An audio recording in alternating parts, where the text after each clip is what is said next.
me from afar, you're in a bit of a lose-lose here, because it seems like a lot of people want to see you get obliterated, right? A lot of people want to see you get your comeuppance. And if you do pull off the upset, or if this fight goes the distance, again, the whispers will start to come. People will discredit you. People will say, this, that, and the other about the fight. How do you balance that, and how do you deal with that? Man, I've already won at every single thing in life. I'm playing on house money. I've accomplished all my dreams, said everything I was going to do, from becoming, the first influencer to become an actor on Disney, to becoming the biggest YouTuber in the world, to rising to the top of boxing and having the largest viewed fight in the history of the sport.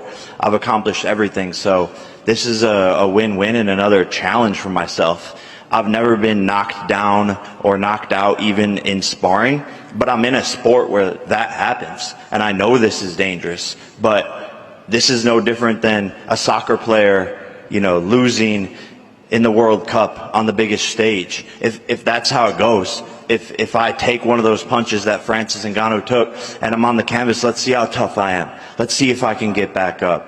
But I'm ready for that. I'm prepared for that mentally, and I know that he has to deal with me as well. This is not as one-sided fight as people think, and I have power. I have the ability to put people to sleep, and so that's why I took this challenge. And I know it's crazy and all of that, but I'm excited. I'm genuinely excited. My team's excited, and everyone believes in me, and that's all that matters. How much do you expect to weigh on fight night? Man, I was cutting down for Gervonta, so it's been a little tough getting back up in some strength for this, but anywhere 215 to 225, we'll see. Okay, and I want to clear something up with you, AJ. I saw in the press release that it said that on weigh-in day, you can't weigh above 245, but post-weigh-ins, you can weigh whatever you want. There's no rehydration clause or anything like that. Is that accurate? Whatever it says, yeah, I think that's the case. But my focus, 111 kilograms is what I got to weigh in at, right? I do kilograms, not pounds. I don't know. You stumped me on that one. What is 111? Should I look it up? 245. Okay, 245, yes. Yeah, so 111 kilograms. So that's it. That's what I'm focusing on. Anything else is a bonus after that. But 111 kilograms is my main focus. And I know your fans have been dying to see you back in action. It's been a while. It has been a while. It's been well over a year now, right? September of 24 was your last fight. Yeah. I understand you had a couple of surgeries? No, one. One, okay. On the elbow. On the elbow. Yeah. When did you get 100% cleared? When were you ready to go? How long ago? When did it get cleared? 8 months ago. Okay, so what took so long after getting cleared to get a fight? So what I done after my last fight, it's been a whirlwind, this boxing. So I've been trying to create businesses on the side and what I've been doing. So after so many years, where I'm a CEO of businesses and I'm boxing, I've decided to shut down a lot of businesses so I can put all my energy into sports. So I took 12 months out of the game, realigned my vision board, and consolidated a lot of things, trimmed down my team. And I said I need 12 months to do that, so I took 12 months out of the game. We was moving at 100 miles an hour with my blinkers on. So then I took my blinkers off, looked at the landscape, and I just changed a lot of things in my life. It took a bit of time, but I said I need 12 months, and now we're here. So 12 months out of the game, and from September 21st, if you think about it back then, to now, December, that's 3 months. So most people take about 8 to 12 weeks to prepare for a fight. So this was like a preparation for a fight, basically. So this will be my first prep and fight in December. And are you still being trained by Ben Davison, Lee Wiley? Will Ben be in your corner on the 19th of December? So no, I won't be trained by Ben Davison. I said that London's a bit distracting for me. So I was invited to train with Team Usyk. So I've been in Spain. We've been doing some good training out in Spain. And I think he's one of the best in the world. Not I think, he is one of the best in the world. And it's not all down to him, it's also down to his team that's around him. So I linked up with them, and getting an insight to how someone who's achieved so much has been phenomenal, man. It's been a great experience and it's very challenging. Wow, I did not know that. So who will be your head trainer on the night? Igor. Okay. And how long have you been with them? A couple months now. Couple months? Yeah. In the darkness, in secret? No, it's not a secret. Are you sparring with Usyk? No, I don't spar with Usyk. Okay. Usyk's, he's training somewhere else at the minute, but he's been in camp, but he's in and out of camp. Okay. So right now he's training somewhere else. Jake, what do you make of these changes? This is some breaking news. Yeah, no, I mean, It's great. I mean, obviously, he's training with the best in the world. He is one of the best heavyweights in the world. We expect nothing less. It's great.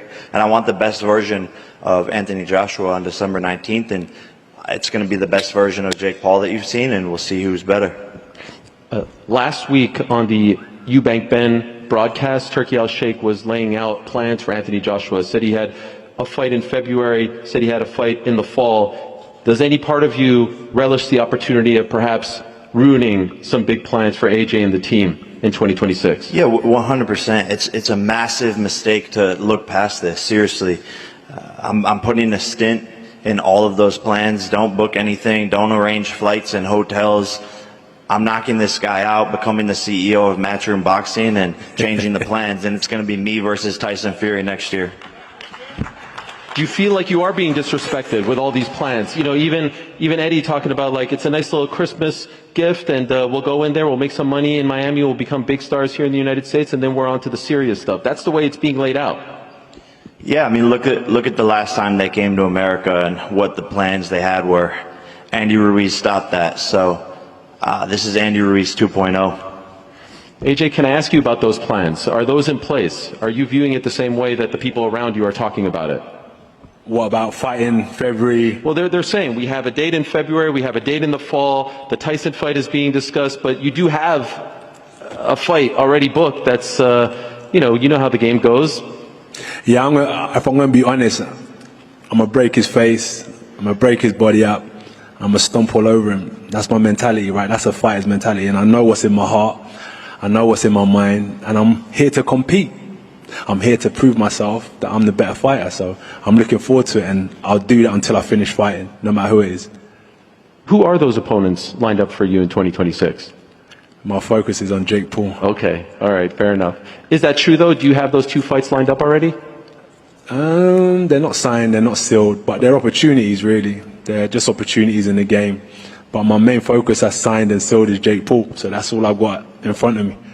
Do you agree with the assessment that if this fight goes longer than the Ngannou fight, it's kind of a... No, Jake's a completely different fighter to Okay. Ngannou. Ngannou and Jake are completely different animals, so I can't compare the two together. Ngannou never boxed before either. Jake's boxed before. They're just different. Ngannou's a lot more slower, but a lot bigger and more powerful. Jake's quicker. Jake boxes in a completely different style. Ngannou's more upright. He does switches southpaw and orthodox. Jake doesn't really do that. They're completely different fighters, if I'm honest with you. So I'm not trying to compare. At the end of the day, it's just what happens at the end of the night. I'm not in there to try and knock Jake out in 10 seconds or 8 rounds. I'm going to go in there and do a job. I'm going to want to hurt him.